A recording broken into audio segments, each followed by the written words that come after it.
Assalamualaikum warahmatullahi wabarakatuh. Innal hamdalillah nahmaduhu wa nasta'inu wa na'udzu billahi min sururi anfusina wa min sayyiati a'malina. May yahdihillahu fala mudhillalah wa may yudhlil fala hadiyalah. Asyhadu an la ilaha illallah wa asyhadu anna Muhammadan abduhu wa rasuluh. Allahumma shalli ala sayyidina Muhammad wa ala ali sayyidina Muhammad. Selamat pagi anak-anak semuanya. Sehat semuanya? Alhamdulillahirabbil alamin. Ya. Sebelum pelajaran kita mulai, marilah kita berdoa kepada Allah Subhanahu wa taala karena kita niat dengan harapan semoga Allah senantiasa memberikan keberkahan lahir batin kepada kita semuanya untuk senantiasa bertolabul ilmi dengan niat dan harapan semoga Allah meridhai kita semuanya. Amin Allahumma amin. Anak-anak sekalian, pada pembelajaran kali ini kita akan belajar tentang pendidikan agama Islam dan budi pekerti. Anak-anak, kita niatkan bertolabul ilmi, mencari ridhonya Allah Subhanahu wa taala. Pada tema kali ini kita akan mengangkat tentang Rasulullah atau Rasul Allah Subhanahu wa taala, idolaku, pada subtema yaitu kisah keteladanan dari Nabiullah Daud alaihissalam. Maka di sini saya sebagai guru agama, pendidikan agama Islam dan budi pekerti, maka perkenankanlah kami untuk memaparkan apa yang menjadi bahan dan tema kali ini yaitu tentang kisah keteladanan dari Nabiullah Daud alaihissalam.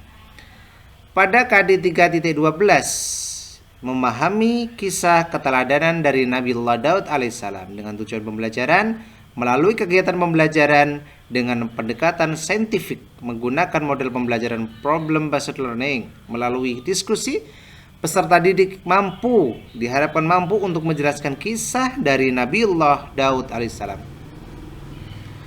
Kemudian melalui kegiatan pembelajaran dengan pendekatan saintifik menggunakan model pembelajaran based learning, maka peserta didik diharapkan mampu menjelaskan kisah dari Nabiullah Daud alaihissalam. Maka next, sebelum kita mulai, mari kita berdoa kepada Allah. Semoga doa-doa yang kita panjatkan, doa sebelum belajar, Allah kabulkan, Allah ridhoi. Amin Allahumma amin. Yuk mengangkatkan kedua tangan kita. Bismillahirrahmanirrahim. Raditu billahi rabban wa bil islami dina wa bi muhammadin nabiyya wa rasula. Rabbi zidni ilma warzuqni fahma. Amin ya rabbal alamin. Alhamdulillah, dengan doa kita memohon kepada Allah, Allah meridhoinya. Amin Allahumma amin.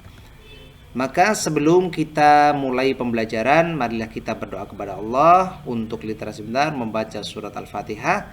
Semoga dari awal sampai pembelajaran dari akhir mendapatkan ridho dari Allah Subhanahu wa taala. Bismillahirrahmanirrahim. Alhamdulillahi rabbil alamin. Ar-Rahmanir-Rahim. Maliki yaumiddin. Iyyaka na'budu wa iyyaka nasta'in. Ihdinas shiratal mustaqim. Shiratal ladzina an'amta 'alaihim ghairil maghdubi 'alaihim waladdallin. Amin. Anak-anak sekalian, untuk mengenal lebih dekat lagi tentang nama-nama Nabi dan Rasul, mari kita sebutkan dengan menggunakan lagu yang Pak Hamdan akan bawakan. Yang pertama adalah Nabi Idris sampai dengan Nabiullah Muhammad SAW.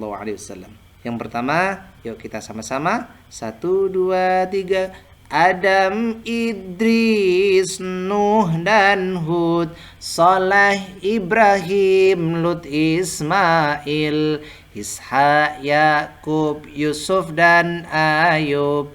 Ke-13 Nabi Zulkifli, Syuaib, Musa, Harun, Daud, Sulaiman, Ilyas dan Ilyasa, Yunus, Zakaria, Yahya, Isa, yang terakhir Nabi Muhammad, pemberi syafaat. Amin. Alhamdulillah Rabbil Alamin. Nah, itulah 25 nabi dan rasul yang wajib untuk kita imani, yang wajib kita idolakan. Maka dengan cara kita mencintai Rasul, maka siapa saja yang mencintai Rasul akan bersamanya di dalam surga nanti bersamanya. Amin Allahumma amin. Maka dalam Al-Qur'an ya, surat Al-Ahzab ayat 33, A'udzu billahi minasy syaithanir rajim. Bismillahirrahmanirrahim.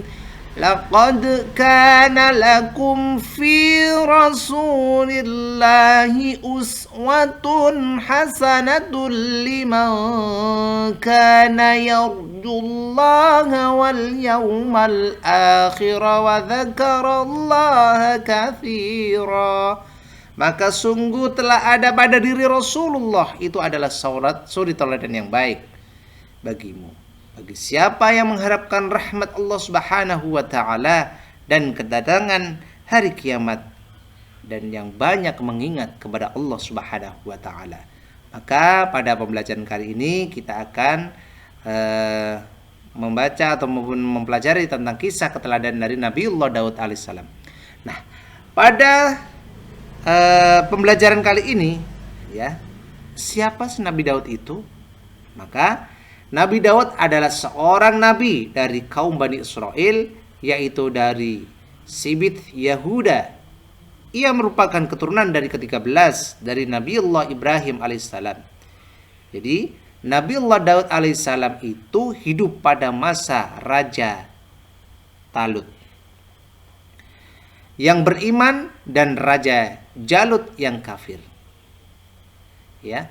Kemudian ketika ia berperang melawan tentara Talut dan tentara Jalut, kemudian tentara Talut dapat mengalahkan Jalut serta bala tentara yang diizinkan oleh Allah Subhanahu wa taala. Nabiullah Daud alaihissalam adalah seorang bala tentara ya, dan Talut yang dapat membunuh Raja Jalut. Kemudian Allah Subhanahu wa taala berfirman dari surah Al-Isra, maka suatu ketika ya, sesudah Talut wafat, kemudian Nabiullah Daud alaihissalam diangkat menjadi seorang raja. Allah memberikan kerajaan dan ilmu pengetahuan kepada Nabiullah Daud alaihissalam. Kemudian Allah mengangkat beliau menjadi seorang rasul dan memberikan karunia yang agung, yaitu kitab Zabur. Allah berfirman di dalam surah Al-Isra, A'udzu billahi minasy syaithanir rajim. Bismillahirrahmanirrahim. Wa rabbuka a'lamu biman fis samawati wal ardh. وَلَقَدْ فَضَّلْنَا بَعْضَ النَّبِيِّينَ عَلَى بَعْضٍ وَآتَيْنَا دَاوُدَ زَبُورًا. Maka dan Tuhan lebih mengetahui siapa yang ada di langit dan di bumi. Sesungguhnya kami telah memberikan kepada nabi-nabi atas sebagian yang lain, dan memberikan Nabiullah Daud alaihissalam adalah kitab Zabur. Nah, kemudian dalam kitab Zabur, mukjizat dari Nabiullah Daud, selain Nabiullah Daud mempunyai keistimewaan ya, antara lain bahwasanya setiap pagi dan senja gunung-gunung bertasbih mengikuti tasbihnya Nabiullah Daud alaihissalam. Ia juga memahami dengan bahasa-bahasa burung, ya, binatang